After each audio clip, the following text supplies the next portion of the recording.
Hey everyone, how's it going? Five Finger Shuffle. We are back here with another video, and today we're going to do a Karine spotlight. I know a lot of you say Karin. I know a lot of you say Karine. I know a lot of you say a lot of other things, but I figured since she's mine, I'm calling her Karine. So figured we'd get that out of the way right away. The gear I have on her is relatively obtainable, mainly because I've only been playing this game for 12 days now. This is the first one of these spotlight videos we've made. Keep in mind that I've only been playing for 12 days once we get into the video, so don't judge too harshly on her gear, but this is just an idea to show you guys how obtainable this gear is and how good this girl can be. First up, most of this gear we got from either Labyrinth or stuff like that. There's nothing too crazy on here. They're all, I think there's this one here is the level 71. I forget where we got it from, but everything else is level 57 and below, so nothing too crazy. First one, attack rolls didn't go that great. I was hoping it was going to go into crit rate and attack. We did get a roll or two into attack, but most of it went into effectiveness. As you'll see later, that's actually turned out relatively well. Same thing here, we got almost all effectiveness instead of crit rate and attack. The reason I'm so set on the crit rate is because this skill here, the critical hit will decrease defense. So in order to defense break, you need to crit. And if she crits, she also gets an extra turn. So you really need to crit. You need that 100% crit rate. Her first skill strikes the enemy with the sword, and a critical hit will decrease cooldowns. So again, critical hit, amazingly important. And then finally, cuts the enemy with lightning speed. A critical hit will increase damage. Of course, it's going to increase damage because it's a critical hit, but it increases damage even more. So all three skills do something based on critical hit. If you look at her stats, she's only at 95%. I want her at 100%. If we would have gotten any of these rolls, we would have got it. If I max these to plus 15, maybe we'll get that last roll. Eventually, I'll have her at 100% because I think that's super important. The third one is interesting. It didn't really roll the way I wanted it to, but the fact that she has a little bit of health is kind of nice. Means she's a little less squishy. But still only the 6% crit rate and 4 speed. This one turned out relatively well. The defense we didn't really need. I would have preferred that one went into either crit damage or attack. But again, a little extra tankiness never hurt anybody. And it added the 35% crit rate, which we desperately needed. If this was a little bit higher, like if this was a level 70, then we would have our 100% crit rate. So maybe I'll be able to get one of those. Then this attack piece here, it's only level 57, which means there's so much room for improvement. It can still go up all the way from 57 to 85, so I don't even know what the total attack is on an 85 piece. But if we ever get one, we'll find out. That being said, the crit chance, crit damage, and effectiveness are all really nice on her. And then finally, her boots are not very good. Only level 42, and they're only plus 10. It got more effectiveness, but only a tiny bit of crit chance. So could be a lot better. But all that being said, she still has 2600 attack with 95 crit rate and 165 crit damage. Plus, with all those effectiveness rolls, it brought up to 53%, which is kind of important because you need to land that defense break. If you don't land the defense break, even though you crit, you're sacrificing a lot of damage. Because ideally what you want to do is go from the skill 2 into the skill 3, back to the skill 1, and potentially back into like another defense break or something. The reason that she can go that crazy is because of this. I have the RNL card on her. 15% chance to be granted an extra turn at the end of the turn. Can be activated once per turn. So even though it says once per turn, this skill, if she crits and she gets the extra turn, it resets that once per turn proc rate, which means that this girl can just keep going, and it's ridiculous. I have a clip for you guys that happened in stream tonight in Abyss, and you won't even believe how many turns she got. It was ridiculous. Here, let's jump over to that. So keeping in mind, I've only been playing for 12 days. We are on Abyss floor 53. Now, a lot of you, from what I've been told, get stuck on floor 50. And we had a tough time with it. We lost the first time. We got nuked by those mushrooms because we didn't know what we were doing. And then we tried it again, and we actually made it through the mushrooms with 3 of our units. We lost our Cecilia. And let me show you the comp, and I'll talk. We're going to do a couple arena fights before I show you the clip, just so you can kind of get an idea of what kind of power I'm talking about with her. It's kind of the fact, I mean, obviously she's good, but it's the fact that she does everything all in one turn that makes her so strong. You can't get interrupted, which, if we had an optimal comp, this is the comp I use. This is not optimal. We could end up getting smoked here, but we're gonna try it anyway. Because we're not getting first turn with that Silk. Especially with Silk and DN, this is a crazy fast comp we're up against. Oh, except Vildred went first. That's interesting. I wasn't expecting that.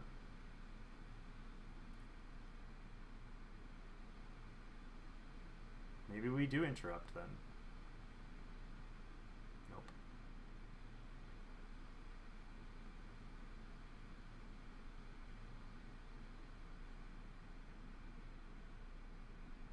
Alright, well, we sort of interrupted.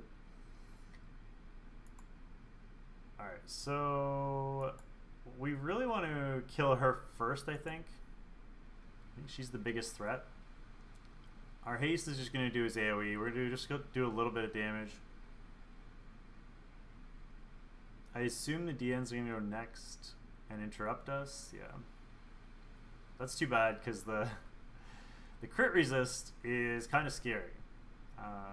And it takes a lot of the fun out of our comp here. So she goes and uses her ultimate, which costs a lot of damage. Because if she had gone defense break first and then procced into the ultimate, we'd be dead. Thankfully, that didn't happen. I really want to use her other skill, but we can just kill with this. So we're going to use our third skill and kill. Hopefully we can kill with this. Yeah. Alright, so there's the first proc. And we haven't even used our defense break yet. So hopefully we can defense break here. We didn't get lucky. It would have been nice if we could have defense broke through the crit resist, but unfortunately the crit resist stopped us from defense breaking, which also stops us from getting another turn. But that's kind of shows you how strong that can be. If she's not there, or if our team is optimized and we have a strip, GG, like we win. Because she would be dead right now. We would have defense broke and then nuked her with our first skill, and then potentially even gotten another turn. Let's go with Vildred. Haste gets another turn too, because he is also on the Rihanna card. We'll heal, and this is over.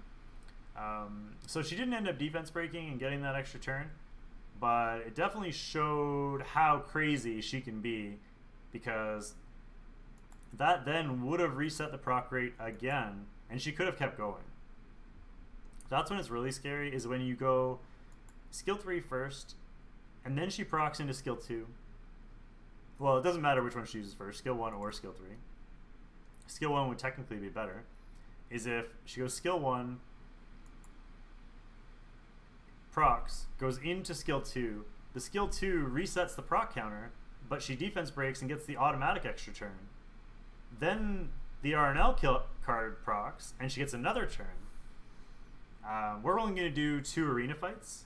We're going to try and find one without DN in it, so that we don't have to worry about the crit resist, and at least give us a chance at going crazy and having fun with it.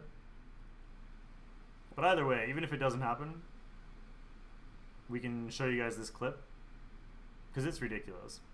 This clip is actually from Abyss 50. So the stage that everybody has a hard time with. This is like the stage, the sticking point stage for a lot of people. We're going to try to avoid nature comps as well.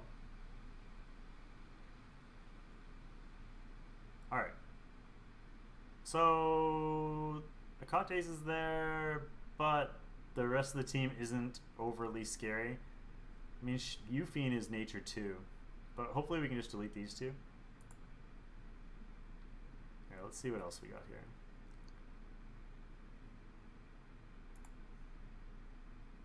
I see a lot of nature. I have no nature units, by the way. Alright, we're not going to attack that. What's this one? That's kind of the same deal, though.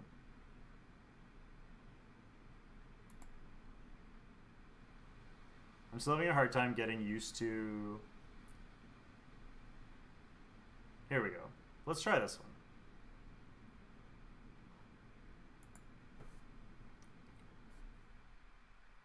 So they do have a level 60 Lorena, right?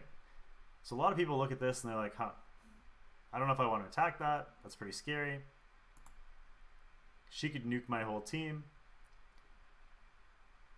But honestly, she's probably not going to get a turn. I wish I had an attack bar buffer here. That's what I really want to put in there. I actually have one, but she's not ready yet.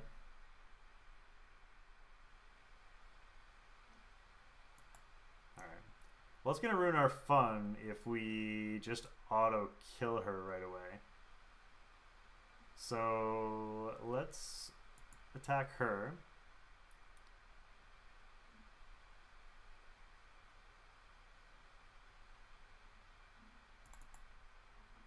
Put up immunity. The immunity, we're going to proc out of it from her, but we'll defense break. We don't even need to use... Who's next? So we could actually switch, and we could kill her if we use our third skill instead of going into the defense break. Because I'm pretty sure that our Cecilia can kill her. But just in case, we'll use the first skill into her, just to make sure. Easy kill. Unfortunately, we didn't proc there. It's kind of unfortunate. It would have been fun to see the proc reset and then be able to go again. Because we could have gone into the third skill and then kill. But no such luck.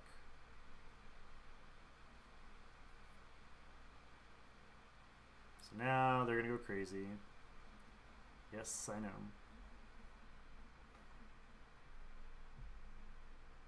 Alright. So we're back to where we started.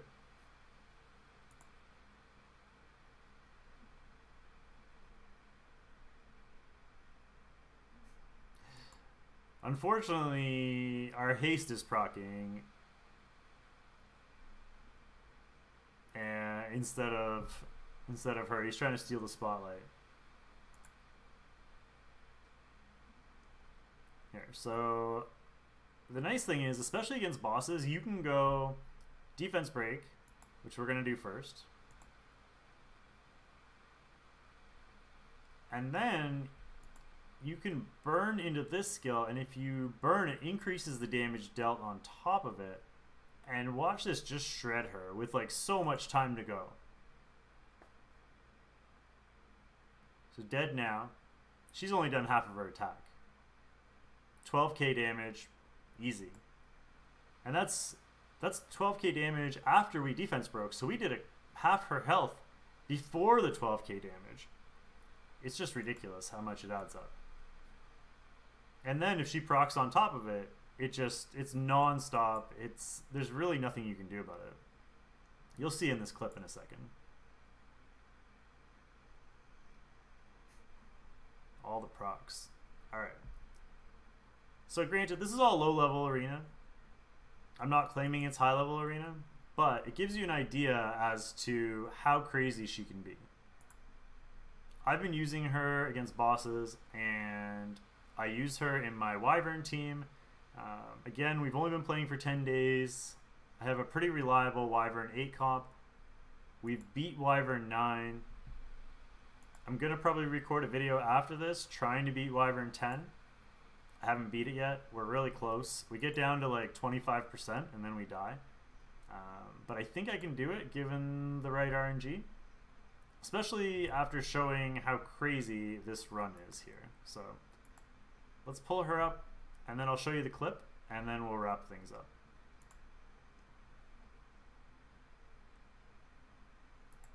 Alright, hopefully this works. So just so you know, the audio is muted because we were playing music on stream. If you guys want to ever jump on a stream, the link is in the description down below. It's twitch.tv/5fingershuffle. Go throw the channel a follow so you get notifications about the stream. But yeah, we were just playing random music while we were trying to do this. As you can see before I start the video, the boss has about 40% HP left, and in Abyss 50, these bosses have a lot of HP. So I'm gonna try and pause the video in between so you guys can kind of get a slow-mo version of this. I wish I could slow it down, but there's no option to do that. Alright, so here we go. So he uses his third skill.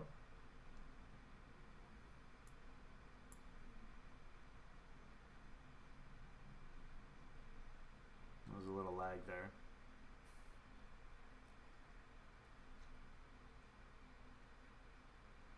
Alright, so she's up first. All three skills are available. So we're going to defense break first. We're going to count this out. So there's the defense break, 1. So she procs. This proc, her card actually did proc there, but we're going to get the second turn anyway because of the defense break. So this proc won't count, but that's 1 turn. Now we go into our skill 3 and watch this damage from skill 3. I think we burn into it as well. Pretty sure. Because I'm literally talking about it at this point being like, should I burn or should I save it? So we decide to burn. We go into it and watch this damage come out of her. Just crazy. And we proc. So that's 2 turns now. This is coming up our 3rd turn with our first skill. Pretty good. She procs again into her 4th turn now. Now we go back into defense break again. That's turn 4. She procs because of the defense break. And this is turn 5. And then she's done. Can you believe that? 5 turns out of that. And then we had already lost a unit. So we were down to 3 units. We lost our tank. Cecilia had died. She goes 5 turns and just GG at that point. I mean, there's nothing you can do. She took down probably 35% of the boss's health in 1 turn. She got through her defense break twice. We didn't need a defense break on the 2nd time because the defense break was still up there from her 1st turn, but we used that defense break to reset the proc counter, which is why we ended up getting another turn. So we end up getting 5 turns. Unbelievable. We're just waiting for the kill. I think he's going to kill here. Of course it doesn't work. Oh no, that was the one. Never mind. I thought it was a different one. Anyway, there you go. Floor 50 of Abyss cleared on day 12 purely because of Karine, this girl here, going absolutely berserk. She's super strong. I think even though people know she's strong, she's still underrated. That's how good she is. And that's with only 2 skill ups. If she was skilled up, I mean, you put more damage into all these skills and oh my god, the damage would be just non-stop. So anyway, that's my first of the unit reviews. We're going to be doing a bunch of them on this channel. If you enjoyed this video, please hit that subscribe button. Also like the video, share it with your friends. I hope you guys had a great New Year's, and we will see you all soon with another video. Thanks for watching, guys, and have a great day.